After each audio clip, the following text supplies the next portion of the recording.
The wind screamed through the Colorado Rockies like a furious beast that wanted blood. Snow blew sideways, thick and blinding, and anyone caught outside would freeze before they found their way home.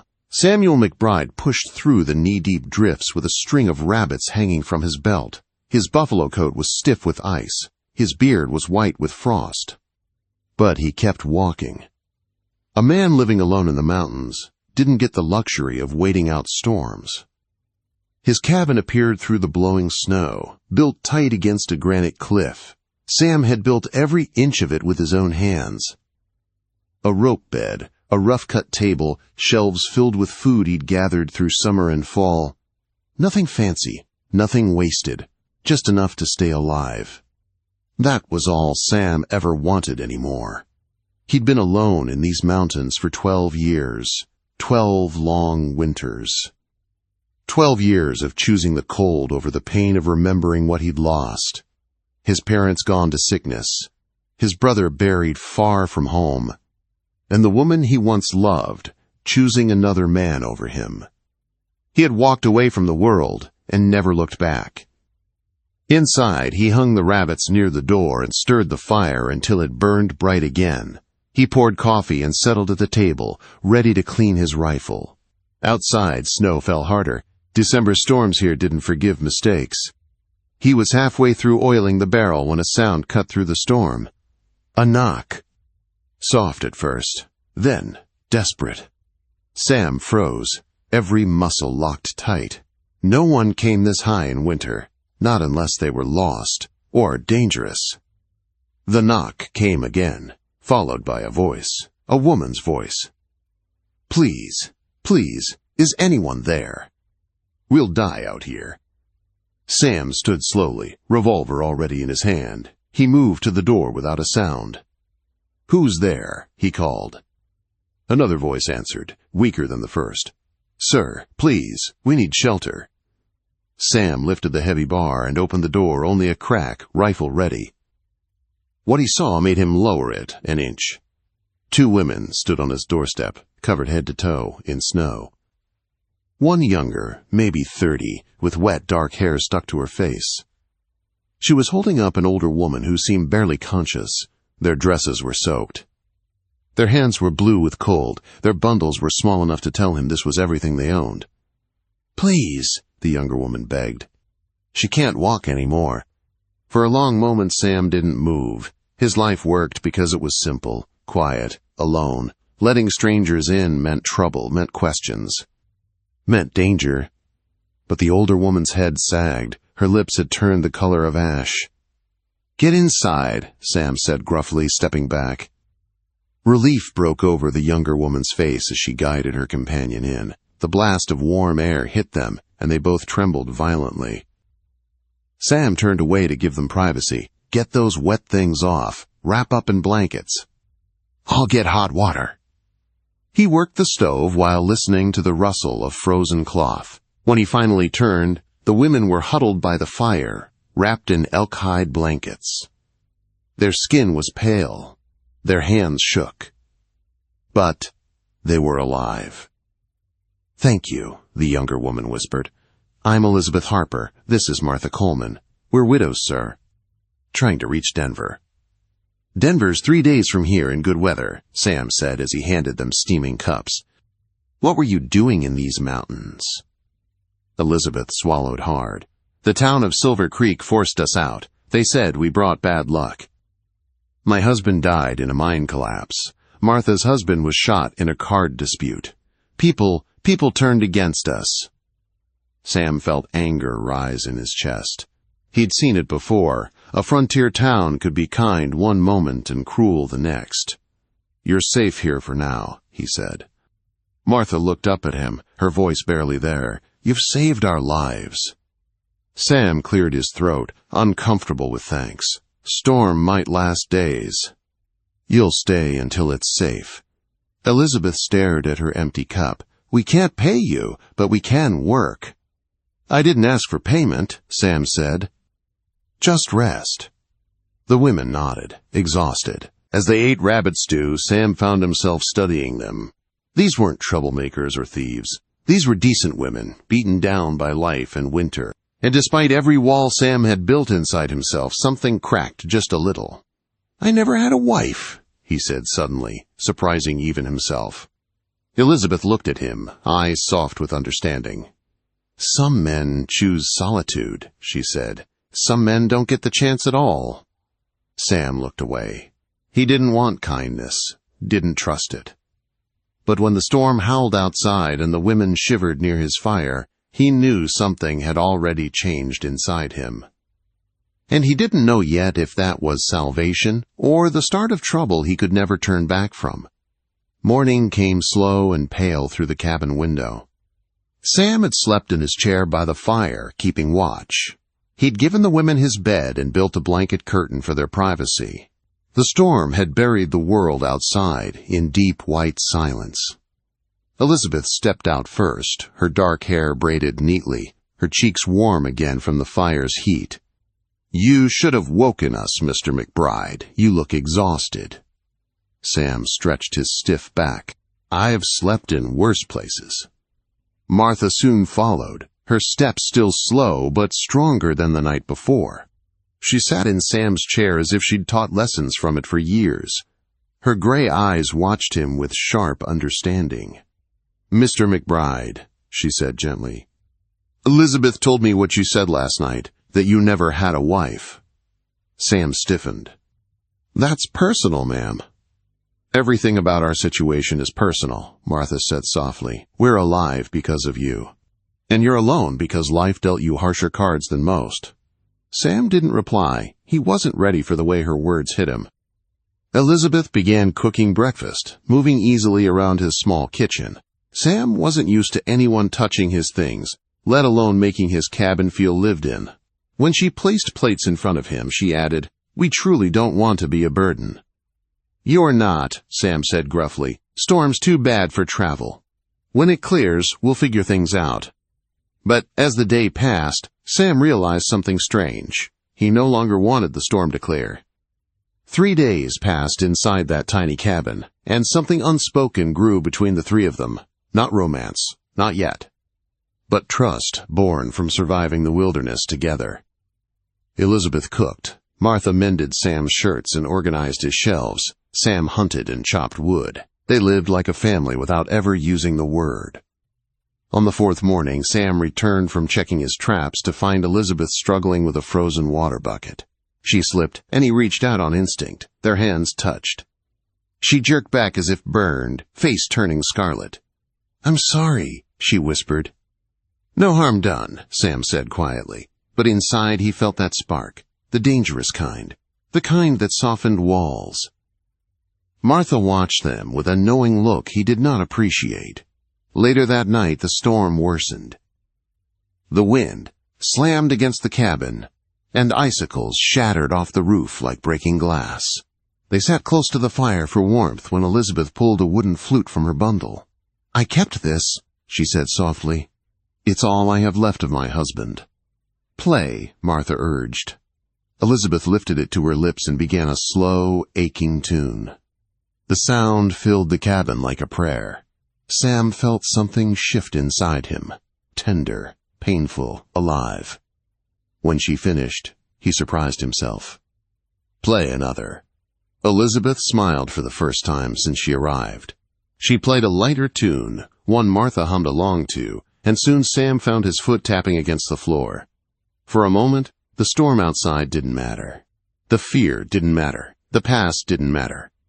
There was only music, and the way Elizabeth's face softened in the firelight.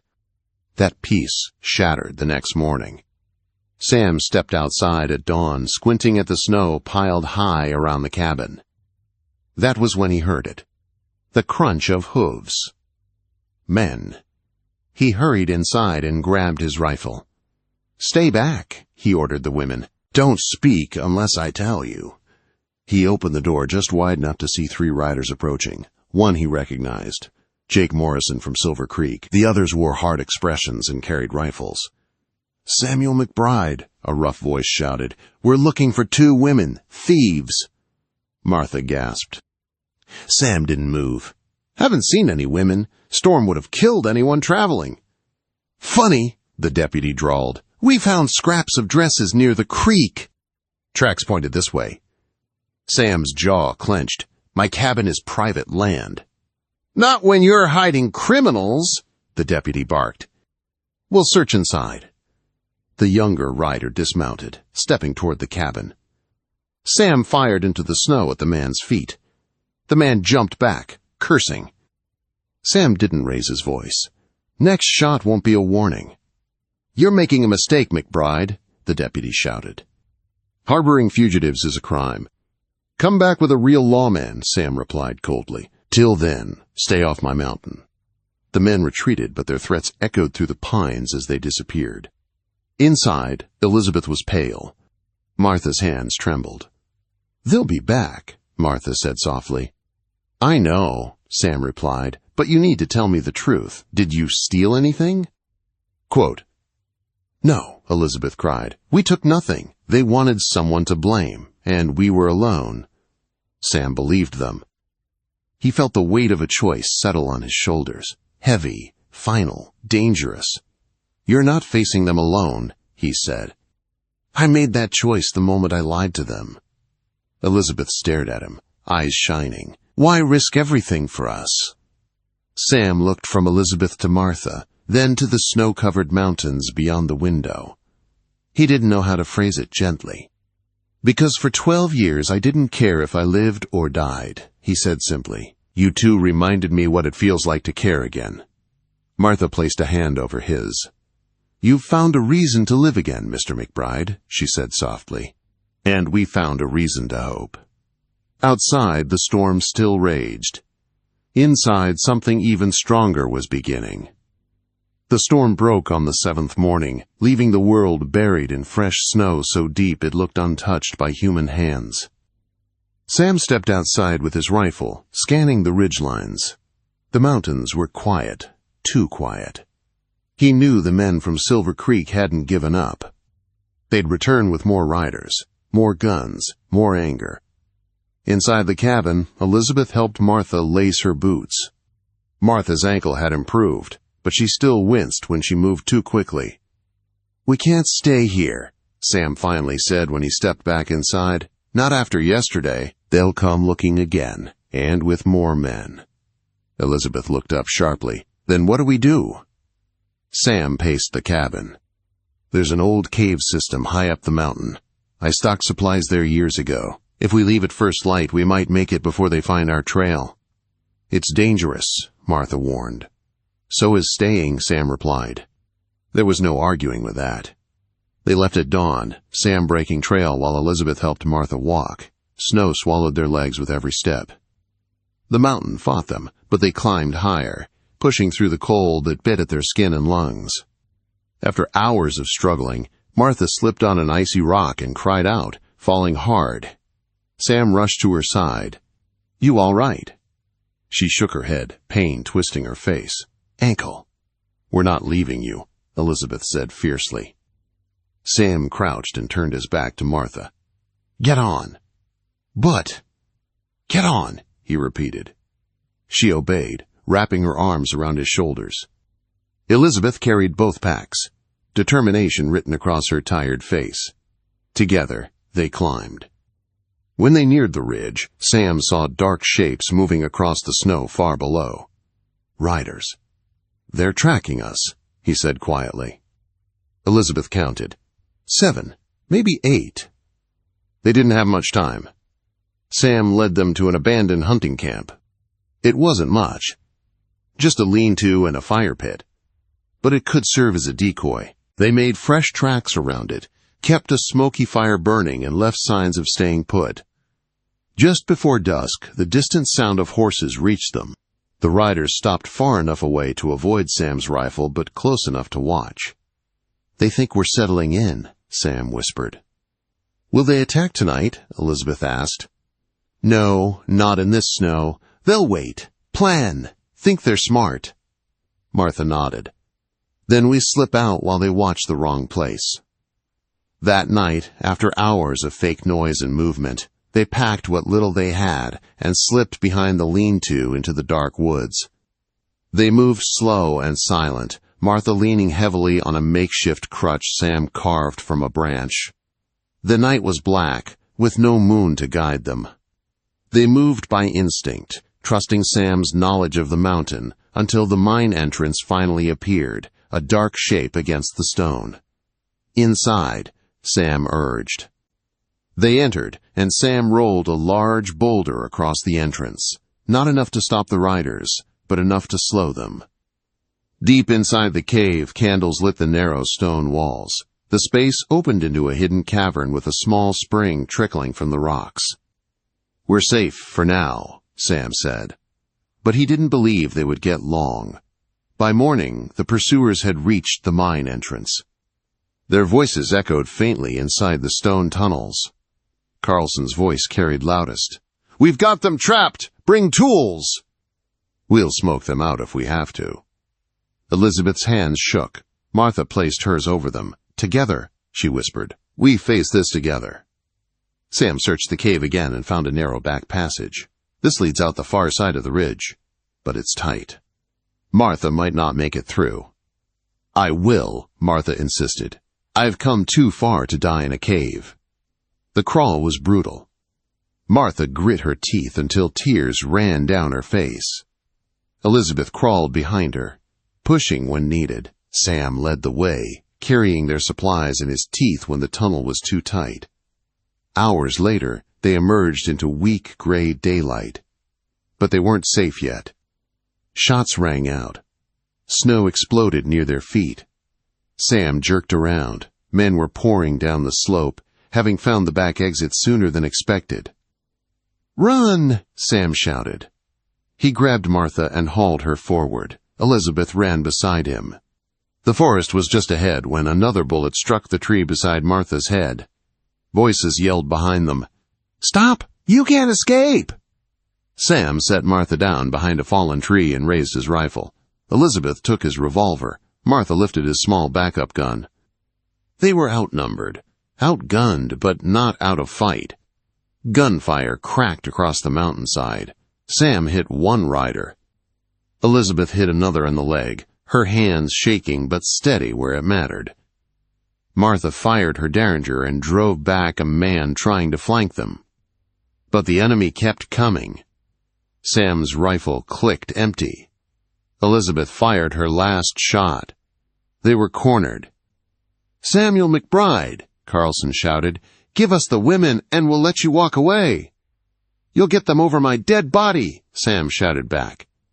"That can be arranged." Before Carlson's men could close in, a deep, thundering voice exploded through the trees. "What in blazes is going on in my mountain?" Josiah Wells burst through the forest with 3 armed trappers behind him. His buffalo rifle boomed, sending Carlson's men scrambling. "Sam, get those ladies down!" Josiah roared.